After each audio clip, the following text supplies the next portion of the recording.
किसी कार में driver seat height adjustment कितना मैटर करता है? क्या हमें टॉप मॉडल की तरफ जाना चाहिए केवल हाइट एडजस्टमेंट के लिए? मनस्वी शर्मा पूछती हैं।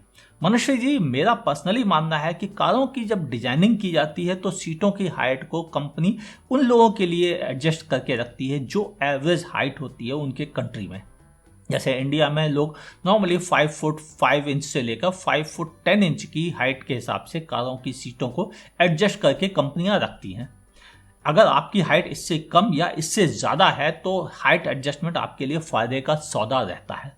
सबसे बेहतर वजह क्या है कि जब आप कार में बैठ के देखते हैं सामने तो आपको हर चीज़ अच्छे से दिखनी चाहिए, यानी आपकी आई लेवल के हिसाब से ही विंडशील्ड से बाहर दिखाई दे। अगर आपको हर बार यूँ उचक चक के देखना पड़ता है या यूँ झुक के देखना पड़ता है तो ड्राइव करते समय आपका ध्यान भटकता है और उससे एक्सीडेंट होने के चांसेस बढ़ जाते हैं। हाइट एडजस्टमेंट फ़ायदे का सौदा तो है, लेकिन कभी कभी कुछ कारों की सीटें ऐसी डिज़ाइन है कि उनमें हाइट एडजस्टमेंट की ज़रूरत नहीं पड़ती है नॉर्मल हाइट वाले लोगों को। तो मेरा ये मानना है कि आप जाइए शोरूम और वहाँ देखिए आप जो कार पसंद कर रहे हैं उसकी सीट नॉर्मल वाली सीटों पर अगर आपको सही दिख रहा है, आपको यूँ या यूँ नहीं करना पड़ता है तो आप कंसीडर कर सकते हैं, वरना टॉप एंड पे जाना फ़ायदे का सौदा होगा। क्योंकि हमेशा यूँ यूँ करके देखने के मुकाबले बेहतर है कि पहले से सीट एडजस्ट कर ली जाए। उम्मीद है अब आप इस फीचर की ज़रूरत समझ गई होंगी। अब बढ़ते हैं अगले सवाल की तरफ जो मुझसे पूछा है अनिल्यान शैम्पा ने। Why external accessories installation not recommended? External accessories बहुत तरह की होती हैं।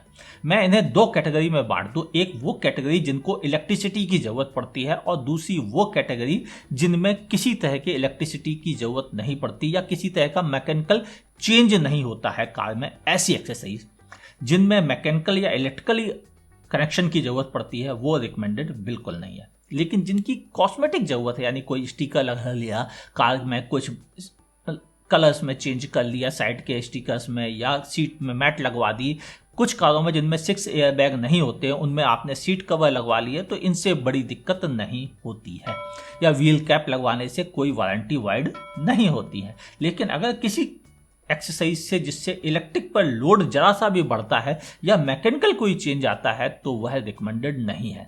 वारंटी गाइडलाइन बड़ी मोटी सी किताब होती है, अगर आप पढ़ने बैठेंगे तो उसे पढ़ते हुए 2 से 3 दिन लग जाएंगे और इतनी बोरियत से भरी होती है कि आपका मन नहीं करेगा। और यही वजह है कि कंपनीज लीगल बैटल में आपसे जीत जाती हैं। तो कारों में ऐसी चेंजेस कराइए जिससे नुकसान ना हो। एक और वजह भी है, आजकल की मॉडर्न कारों में लोड पड़ते ही कार के इंजन के ECU, जिसे हम कंप्यूटर कहते हैं आज की भाषा में, सिंपल भाषा में, उस ECU को पता चल जाता है कि आपने कार में कोई चेंज कराया है। इवन एक बल्ब भी बदलने से उसको पता चल जाता है और फिर उसके बाद वह फंक्शन अच्छे से नहीं करता है। अभी हाल में हमने देखा था एक कार में आग लगने के वीडियो बहुत वायरल हुए थे। उस कार के साथ भी ऐसा ही था। उन्होंने कार में कुछ छोटी सी एक्सरसाइज लगवा ली, उन्होंने उसे छोटी माना, लेकिन जब कार उन्होंने स्टार्ट की लगवाने के बाद तभी उसने ECU में बता दिया कि आपने कार में कुछ चेंज किया है जिसकी वजह से ये फंक्शन सही काम नहीं कर रहे। उन्होंने उसको इग्नोर किया, चले गए और 1-2 दिन बाद उनके कार के जलने के वीडियो वायरल हो गए गुड़गांव में। हाँ, कुछ लोगों ने कहा कि वह कंपनी की कमी है। गलती कंपनी की नहीं थी, क्योंकि कंपनी को पहले ही पता चल चुका था कि इन्होंने अपनी कार में चेंज करा ली, क्योंकि वह कनेक्टेड कार थी इंटरनेट से और उनको पता चल चुका था। बाद में कस्टमर ने भी लिख के दिया कि हाँ उससे यह मिस्टेक हुई है और इसकी वजह से उसे नुकसान हुआ। कंपनी ने उसकी प्रॉब्लम सॉल्व की और मैटर ख़त्म हो गया। लेकिन हाँ, उसकी अफवाहें बहुत उड़ी और ये एक एग्जाम्पल है कि इनसे क्या दिक्कतें आती हैं। इवन मैंने भी रात में एक बल्ब फ्यूज हो गया तो अपनी कार में बल्ब मैंने लोकल मार्केट से खरीद के लगा लिया। वो उसका इंडिकेशन भी MID पे दिखने लगा कि आपकी इस लाइटिंग में प्रॉब्लम है। यानी आप समझे, एक बाजार से खरीदा हुआ बल्ब भी कंपनी रिकमेंड नहीं कर रही है और उसकी वजह से मेल फंक्शन हो सकता है। बाद में मैं सर्विस सेंटर जब गया तो उनसे कंपनी का खरीद के बल्ब लगवाया। हाँ, वो बहुत महंगा था, लेकिन रात को काम चलाने के लिए मुझे भी करना पड़ गया था। उम्मीद है आप मेरी कार के बारे में जानते होंगे क्यों मुझे दिक्कत आई थी। अब बात करते हैं एक अगले सवाल की तरफ जो मुझसे पूछा है अमित सिंह ने। स्कोडा रैपिड या टाटा अल्ट्रोज कौन सी खरीदनी चाहिए? अगर आपको एक बड़ी कार खरीदने का बजट है रैपिड जैसी, तो उसको कंसीडर कीजिए। वह बड़ी है, बेहतर है, शानदार बिल्ड क्वालिटी है, सब कुछ बेहतर है अल्ट्रोज के मुकाबले। अल्ट्रोज छोटी कार है, 5 स्टार सेफ्टी रेटिंग के साथ जरूर है, लेकिन उसका मतलब यह नहीं कि वह बिल्ड क्वालिटी भी बेहतर है, क्योंकि सेफ्टी एक अलग देश का नाम है और बिल्ड क्वालिटी एक अलग देश का नाम है, ये दोनों एक नहीं होते हैं। जो लोग ये समझते हैं कि 5 स्टार सेफ्टी वाली कार का मतलब उसकी 5 स्टार बिल्ड क्वालिटी भी है, उनको बिल्ड क्वालिटी के बारे में सचमुच नहीं पता है। और आजकल के बनने वाले प्रोपेगेंडा वीडियोस आपको सबसे ज़्यादा कंफ्यूज कर रहे हैं।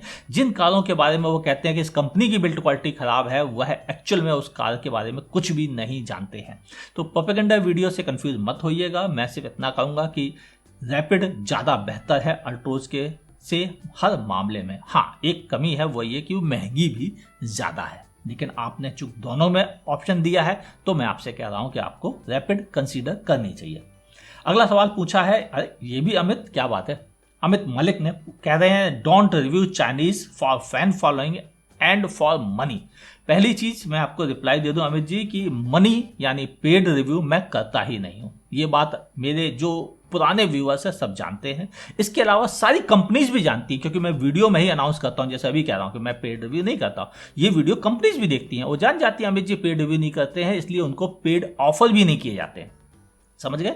यानी नहीं होता है तो नहीं होता है, बस आपकी गलतफहमी है तो आप बनी रहे, उसका मैं बदलाव नहीं चाहता हूं, लेकिन मेरी तरफ से क्लियर है। अब बात की जाए कि क्या आप इंडियन कारों को तारीफ करें और चाइनीज होने की वजह से या चाइनीज मैन्युफैक्चर होने की वजह से मैं उसकी बुराई करूं, तो मैं भेदभाव नहीं कर सकता हूं।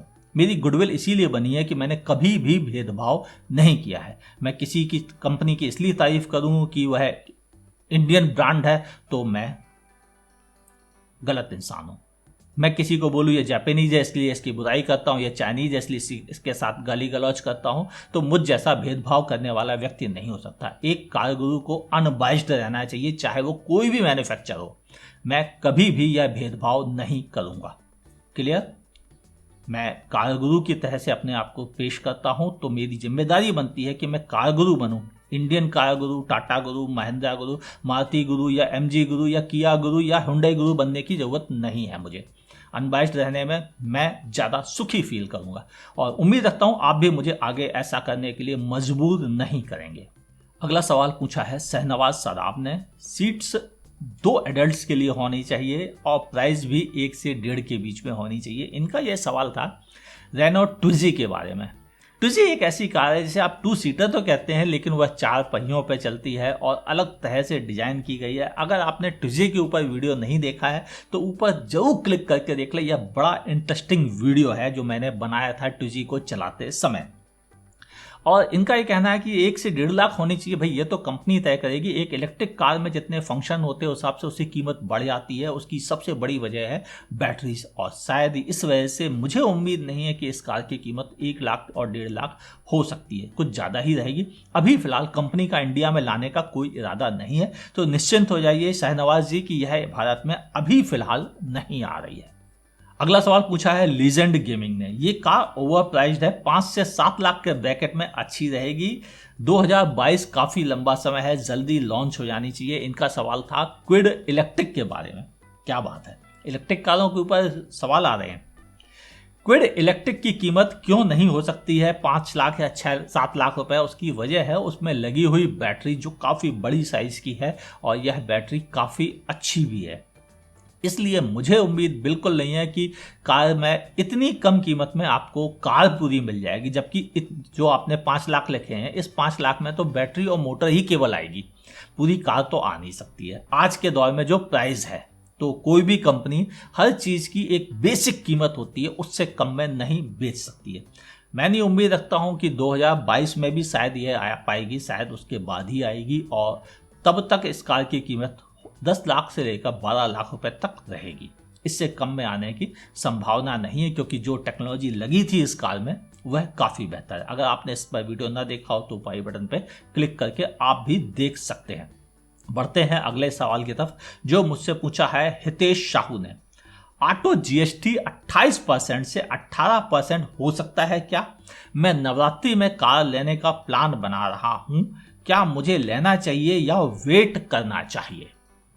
इस टॉपिक पे मैं कई बार रिप्लाई दे चुका हूं, लेकिन बात यह है कि हर व्यक्ति हर वीडियो नहीं देखता है तो उससे रिप्लाई मिस हो जाते हैं, जबकि अगर इन्होंने देखे होते तो शायद इनको दिक्कत नहीं आती। लेकिन फिर भी अभी भी बहुत से लोगों ने नहीं देखे, तो उनको बताने के लिए मैं कोशिश करता हूं। एक कार पर अगर टैक्स 0 भी कर दिया जाए तो कारें, जिसको एक कार खरीदना है वह एक ही कार खरीदेगा, 2 कारें नहीं खरीद लेगा या 3 नहीं खरीद लेगा इसलिए कि 0 टैक्स हो गया, भले चलो 5 खरीद लाते हैं। ऐसा कभी नहीं करता है, ना ही करेगा कोई भी एक समझदार इंसान। तो ओवरऑल इंडिया की मार्केट में सेल नहीं बढ़ेगी। जब सेल नहीं बढ़ेगी तो ना तो कंपनीज को फायदा होगा ना गवर्नमेंट को फायदा होगा, तो फिर टैक्स क्यों कम किया जाए। दूसरी वजह, पिछले 20 सालों की हिस्ट्री निकाल के आप देख लीजिए तो कारों पर टैक्स में कोई ऐसा बदलाव नहीं आया है, इतना कम कभी नहीं किया गया है कि लोगों की बल्ले बल्ले हो जाए। टैक्स हमेशा थोड़े थोड़े बढ़ते ही रहे हैं, बहुत मामूली मामूली से, और बढ़ के इतने हो गए हैं, कभी घटाए नहीं गए हैं। क्योंकि घटाने से गवर्नमेंट को भी फायदा नहीं है, बनाने वाली कार कंपनीज को भी फायदा नहीं है, और कंज्यूमर भी एक के बदले 2 नहीं खरीद लेगा, इसलिए घटाने की जरूरत नहीं है। और ये बात गवर्नमेंट के जीएसटी बनाने वाले लोगों को भी पता है और मैन्युफैक्चर को भी पता है, इसलिए वो जिद नहीं करते। कहते जरूर हैं लेकिन जिद नहीं करते, उनको पता है इससे सेल नहीं बढ़ेगी। सेल बढ़ने की वजह होती है हर एक की जेब में पैसा होगा तो एक गरीब आदमी भी कार खरीदने के सपने देख सकता है, लेकिन जब जेब में पैसा नहीं होगा तो कोई फर्क नहीं पड़ता टैक्स से कि टैक्स इतना है या इतना है या इतना है। उम्मीद है अब आप समझ गए कि टैक्स कम होने की मेरी नज़र में गुंजाइश नहीं है, बाकी ऊपर वाले की मर्जी, क्योंकि मैं भविष्यवाणियां नहीं करता हूं, यथार्थ में बात करता हूं। उस हिसाब से मुझे लगता है टैक्स कम नहीं करेगी गवर्नमेंट, और कंपनीज को भी इससे कोई बड़ा फायदा नहीं मिलेगा। जब कोई फायदा किसी को नहीं हो रहा है तो क्यों टैक्स कम किया जाए। उम्मीद है आज मैंने सभी सवालों के जल्दी जल्दी जवाब दिए होंगे और आप इन जवाबों से संतुष्ट होंगे। आपका भी कोई सवाल है तो नीचे कमेंट सेक्शन में पूछ सकते हैं। बस कोशिश कीजिएगा कि जैसे ही वीडियो पब्लिश हो उसके 1 घंटे के भीतर अगर आप सवाल पूछते हैं तो रिप्लाई मिलने के चांसेस 99% होते हैं। भाई आप भी बिजी रहते हैं, मैं भी बिजी हो जाता हूँ कुछ दूसरी जिम्मेदारियों में, इस वजह से बाद में रिप्लाई अक्सर नहीं कर पाता। अगर आप जल्दी रिप्लाई पाना चाहते हो, सबसे आसान तरीका यह है कि हमारे चैनल को सब्सक्राइब कीजिए, बगल में दी हुई नोटिफिकेशन बेल ऑन कीजिए, तभी आपको पता चलेगा कि वीडियो आ चुका है। हमें तुरंत सवाल पूछना है 1 घंटे से पहले ताकि रिप्लाई मिल सके। वीडियो पसंद आया हो तो लाइक करने में देर ना करें। देखते रहिए आस्क कार गुरु।